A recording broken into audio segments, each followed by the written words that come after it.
Clout Therapy.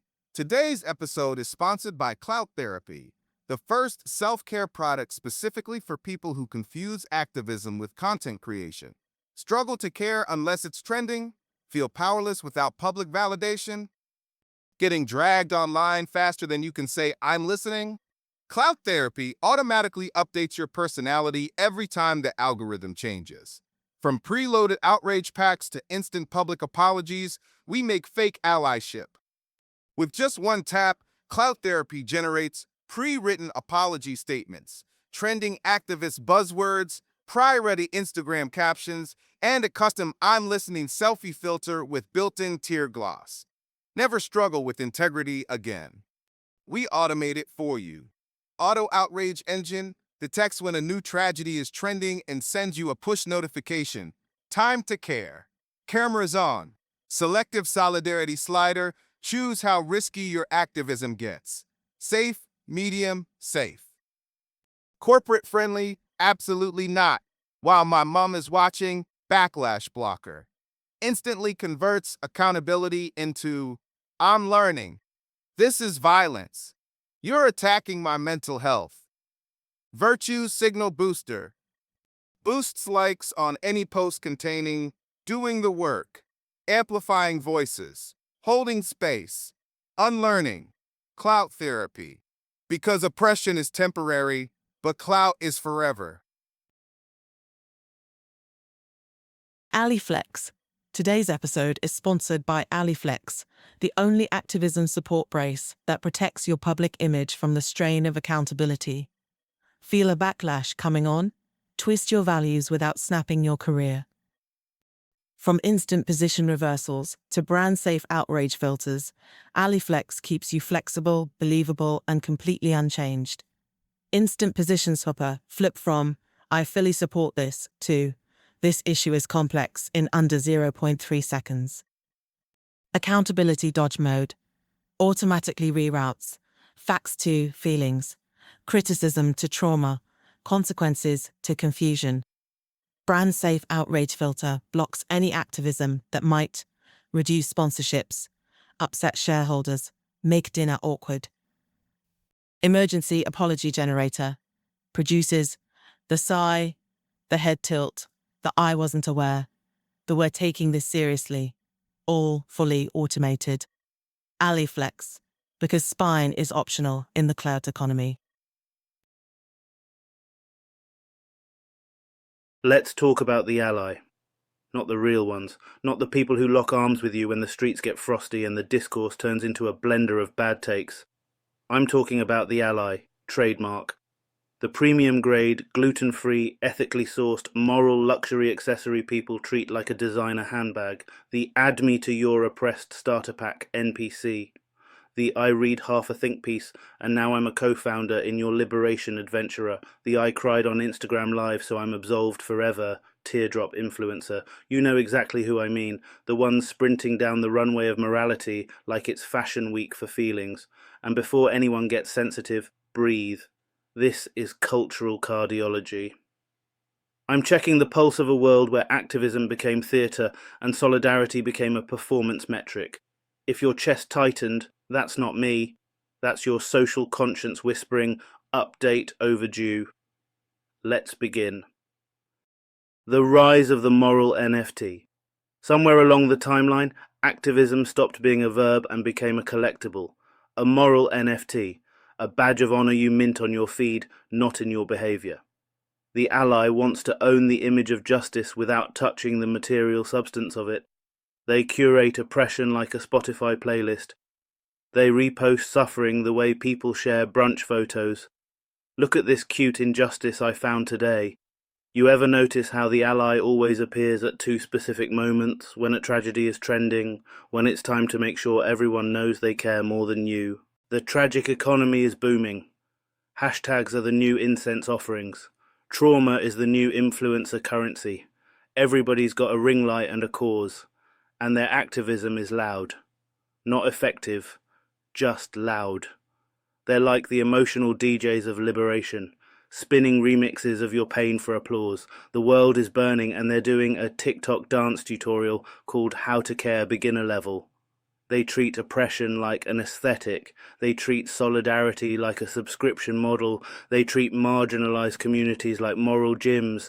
I am here to work out my conscience and tone my social credibility.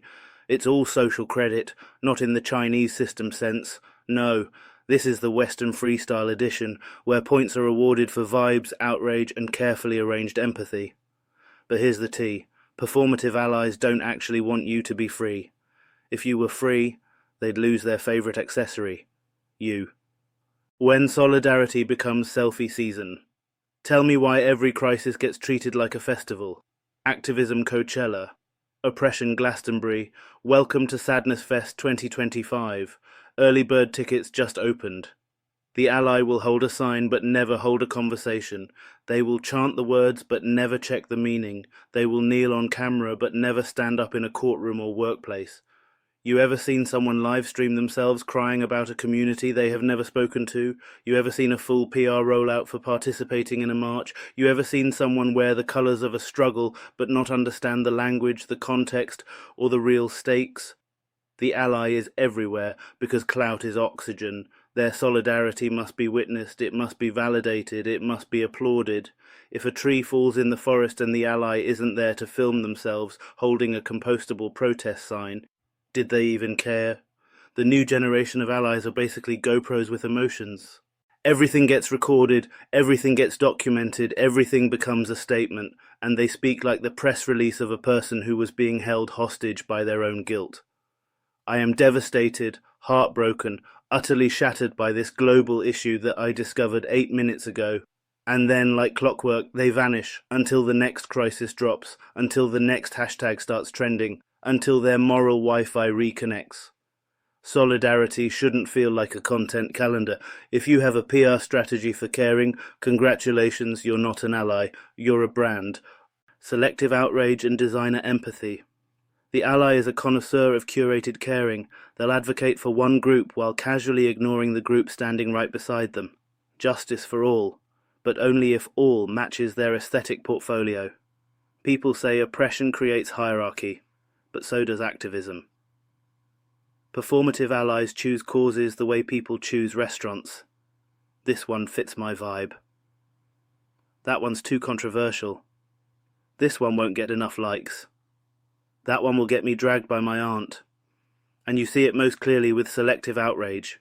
Certain injustices get the Hollywood treatment, cinematic lighting, trailer music, a hashtag that rolls off the tongue. Meanwhile, others get the back alley release.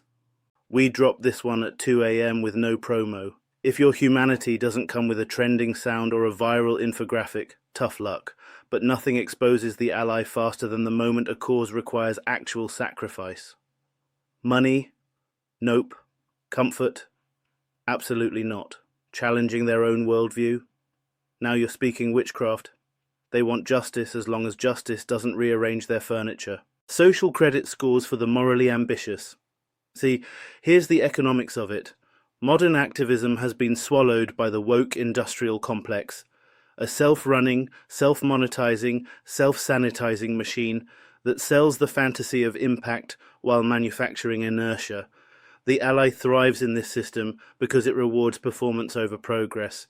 You can now have a high engagement anti-racism post, a low commitment in real life, and a medium roast conscience. It's the perfect climate for the social credit hero, the person who treats every injustice like an exam they studied for by skimming 2 TikToks and a trauma-coloured Canva carousel.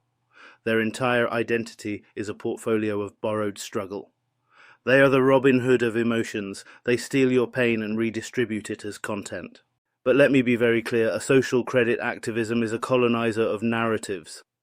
It extracts optics from other people's oppression, ships it back to the mainland of their personal brand, and puts it on display in the museum of, look how progressive I am. When it's time for accountability, they malfunction. You ever watch a performative ally get confronted? Suddenly it's buffering. Suddenly it's I'm learning. Suddenly it's I'm listening.